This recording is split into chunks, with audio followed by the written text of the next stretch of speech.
Morning, you lovely lot. My name is Conor McGilligan. This is One Leeds, and this is your big match preview. So for this one, everybody, I'm going to slalom over to Mr. Oscar Marriott. We did a little bit of a feature on the Patreon, which we're going to be doing every single week, which I thoroughly enjoyed last night. It's a little bit more informal, to say the least, as I'm sure the patrons will agree. If you want to watch it, the full thing, links in the description below. I'm not going to be going live today because apparently there's something booked for my birthday, which is today. Guys, I know it's great skincare. That's all I'll say. But thank you so much for all of your support. It really means a lot to me. So as I said, no rumour mill today, but we're always trying to hit that 10 o'clock video for you guys. If it's the rumour mill, if it's, a little preview, if it's whatever, we are going to be back with the watch along tomorrow from 11:15 a.m, followed by the instant match reaction. We've got a new show coming called Ups and Downs as well on the Sunday, so look out for that one, everybody. And yeah, I will slalom, as I've said earlier on, to Oscar and myself chatting about the Spurs game. We're talking about predicted lineups, we're talking about Jacob, Sean Longstaff's importance, and much more. Cheers, like, comment, and subscribe, and I'll see you soon. Talking about Tottenham then, let's get into some sort of tactical imprint about Spurs. I mean, I came into this block of two, and I'm trying to do it in like really short blocks at this moment in time when it comes to Leeds. I'm trying not to get too far ahead. We'll get to Burnley and West Ham, and we'll talk about it and how many points we need out of those next two. We've had Bournemouth and Spurs. Before the international break, I think there's a big importance on maybe getting something from this. I kind of would love to just pull away from Wolves. I think Wolves are going to get beaten this weekend. I think Brighton will beat them. I understand that two other teams are going to have to go down, but to just pull away from one, if we could get to 9 points ahead of Wolves, that would just be amazing. That's a lot to make up in the Premier League. But we're going up against the side who played last night. We saw Kudus rested, Udogie rested, potentially Romero rested as well, who might come back into consideration here. They're a good team. I feel Romero is really important in them building out from the back next to Van de Ven. Basuma might be fit for this one as well. Are you looking at this? I mean, I looked at the Bournemouth one and I thought I'm more worried about that one because maybe the expectation how good Bournemouth actually are on the ball in transition with the patterns of play. And maybe Spurs are just getting adjusted still to Thomas Frank's system. Is there something in this for Leeds United? How do you see it going tactically? And where's your head at with it overall, mate? I think we'll 100% compete. I mean, it would be madness if I came here and said, oh, we'll definitely avoid defeat and we will do this and we'll do that. Because against a team like Tottenham, as you say, they've got quality players and quality players can do quality things at strange times in the game. Semenyo last week, I actually thought in the first half was fairly quiet. And I did. Pulls off that free kick out of nothing. And Evan Nielsen was as well. He's very quiet. Yeah, but then he still produced something in the game. Semenyo went onto the right-hand side like he has played most of this season. And he caused us a lot of problems in the last sort of 20 minutes of the game. A lot of their situations came from Semenyo. So you can never rule out good teams. And Tottenham are a good team. I think they definitely improved under Thomas Frank. Defensively, I think there's good stability there. It will be an interesting test for Dominic Calvert-Lewin against potentially Romero and Van de Ven. I think Romero is important for the penalty box defending from Tottenham's point of view, and Van de Ven in terms of the recovery runs. And Tottenham do try and hold quite a high line still, not as high as it was under Ange. I don't think anything can be as high as Ange's famed high line, but it's still pretty dramatic how Tottenham do try and defend. I think Jed Spence has had a good season this season. I'd expect actually Jed Spence will play it right back in this game. I don't think Thomas Frank will play Pedro Porro against Okafor. I don't think that. I think you'll go Jed Spence and Udogie on the left hand side. You go more of a defensive. Oh, so you think he'll push Spence to the right? I think so. I think he'll want to have, because Spence can carry the ball better than Porro. I don't think he's got the final product or the final pass that Porro has, which is Porro is absolutely outstanding when it comes to the final cross and shot and things like that. But in terms of actually getting the ball up the pitch defensively, I don't think there's any question about it. I think Spence is probably superior in that sense. And that's even at left back, he's looked superior defensively. So I think you'll look at Okafor as our main sort of outlet in terms of creativity. I think you'll look at Okafor and Dominic Calvert-Lewin as the key players to get us up the pitch. And, if you look at Tottenham, defensively, as I said, they are more stable, but they're still they're a team that will look to keep the ball. With Romero playing out the back, as we already said, with Van de Ven offers a lot of quality. Bergvall I'd expect will probably play the game. He's been playing as more of a number 10 this season. Whether that suits him too well, I'm not sure. Paulinho obviously had a superb time at Fulham. Didn't quite work out for him at Bayern Munich, but I think he started quite well for Tottenham. And do you think it's going to be more? Do you think it's going to be more of a physical game in the midfield with Palhinha and Bentancur in comparison to what it was last week? That's going to be a big one for us, the midfield. I think physically, Calvert-Lewin, it'll be a lot more physical for him against Romero and Van de Ven than it was Senesi. And I can't remember who his partner is. Diakite. I thought he bullied him really for large parts of the game. I was a bit surprised by Senesi, actually. So yeah, I expect it to be much more physical for the likes of Longstaff, Stack, Calvert-Lewin.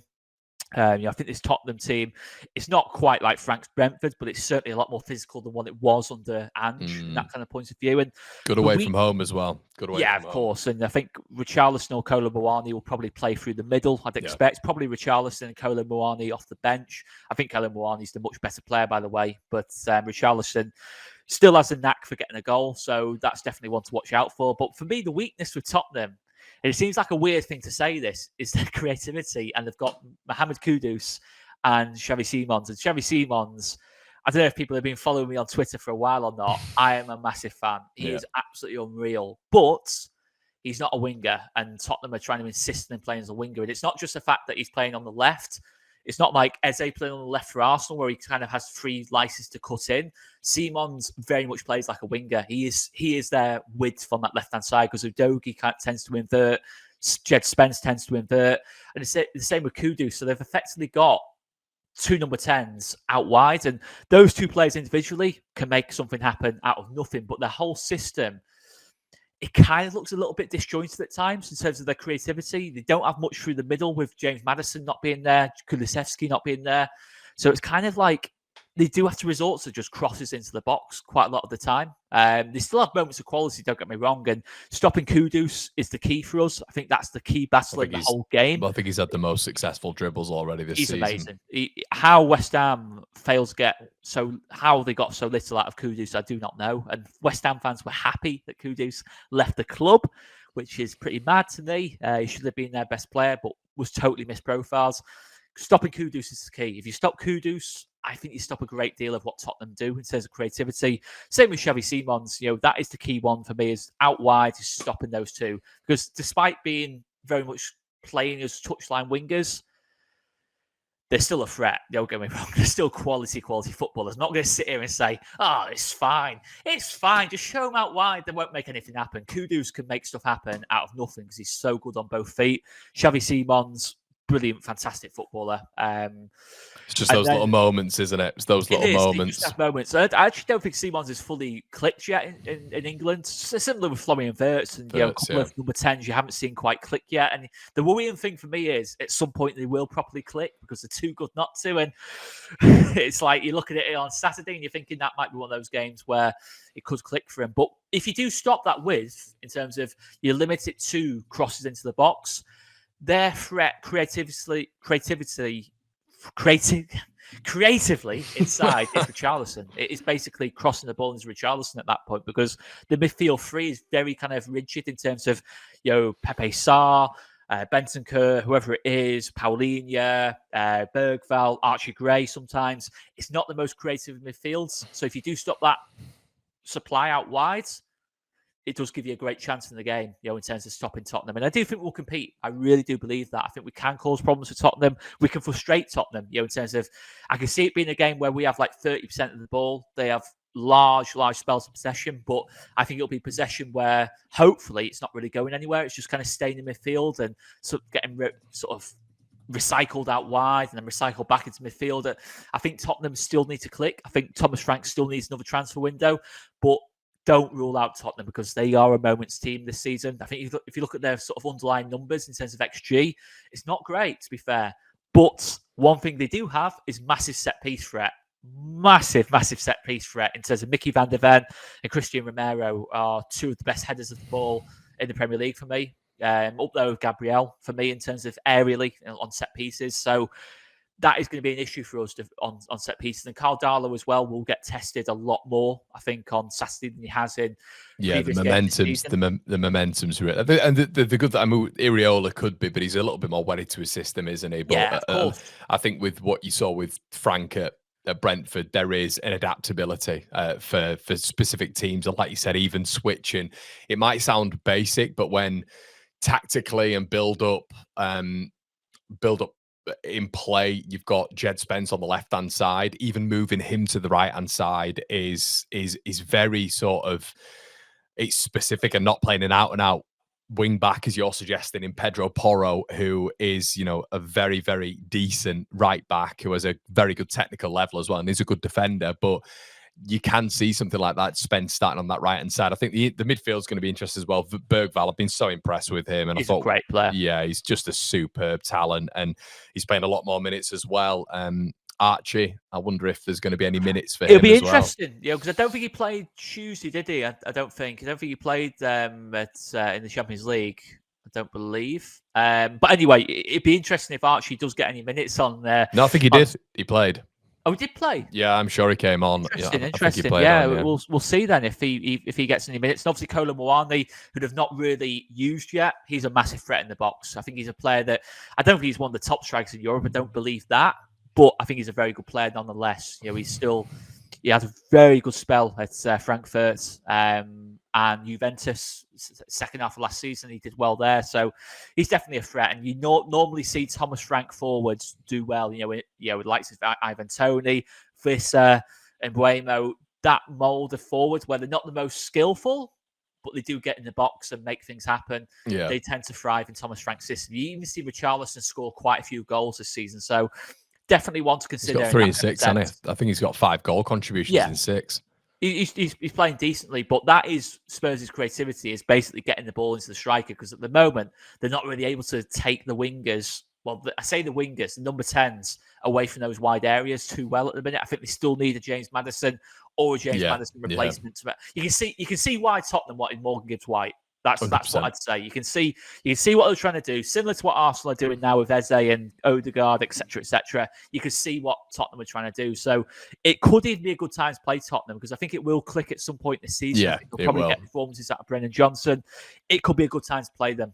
Similar with Newcastle, similar with Everton. It could be a good one to play. Are you feeling this one could be a step too far for Leeds United, honestly? Or are you thinking we could get, well, obviously we could get something, but do you think we will get something? What's your prediction? What's your forecast? I think if we are to lose the game, I really don't see us losing heavily. I honestly don't see us losing heavily. I just think we've got enough defensively to cope with their situations. Of course, Kudus can make things happen out of nothing, but I think he'd have to have a particularly good game for us to really lose heavily for me.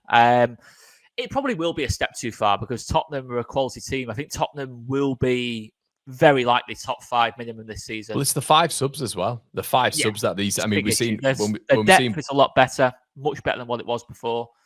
You've seen Bournemouth, aren't you? And for how good Bournemouth are bringing on Doak, Tavernier, they're bringing on Alex Scott. But then you go to Tottenham, and the level of I think that's probably the difference between the two. It's the level of subs that Spurs are going to bring on in the last sort of 25 minutes. There's a lot of players in that Bournemouth team that would improve Tottenham. I look at Semenyo and thought, why did Tottenham not sign him? In terms of, I know they were linked with him at some point. I thought he would improve Tottenham a lot, and then you'd have Simons and Kudus playing off him. But there's a lot of players in that Bournemouth team who'd improve Tottenham, and that's the case with a lot of teams. Fulham's the same. A couple of weeks ago, they have a lot of players to look at and thought, yeah, they could improve Tottenham. It is the depth that's the key thing. And my biggest issue on Saturday, why I think it's probably a long shot thinking we'll win the game or anything like that, is scoring goals against Tottenham. I think Tottenham are so good defensively with Romero and Van der Ven. I think it's one of the best centre-back pairings in the league. Jed Spence defensively is solid.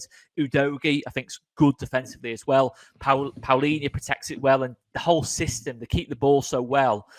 We'd have to be very efficient on the counter-attacks, and we haven't really been especially efficient so far this season. So that is the issue for me. We'd have to keep a clean sheet to beat Tottenham, because I don't think we could score twice against this Tottenham team. I hope that's a commentator's curse, but I think we'd have to keep a clean sheet to be getting anything on Saturday, because I don't think we'll score more than 1 against Tottenham. All right, mate. That's not legacy, by the way, because I know it's not. Very few teams have scored against Tottenham. If you've got a Tottenham defender in your FPL, things are going good for you. Go on then, give us a score prediction. Score prediction, I'll go with 1-1. Oh, yeah. I think they'll score first. Yeah. I think they'll score first, but yeah. we'll be able to push up the pitch, because they have got number 10s rather than wingers. Yeah. and Bogle and Goodmanson will be able to recover. I think we'll be able to sustain pressure enough for sort of like a 10-15 minute spell to get Dominic Calvert-Lewin his first home goal. Love it, mate. Well, thanks so much for coming on. We're going to get Oscar on the Patreon episodes. If you are watching on YouTube, this might be the Spurs preview tomorrow. But if you want to catch me and Oscar a little bit more, we are going to be on the Patreon. But thank you so much. And it's a bit of a looser chat. We're probably going to involve just the natter we had at the start. I don't think we said anything too incriminating. So, yeah, make sure you check that out, everybody. A bit of a looser chat. It's been a pleasure. I'll see you in a bit.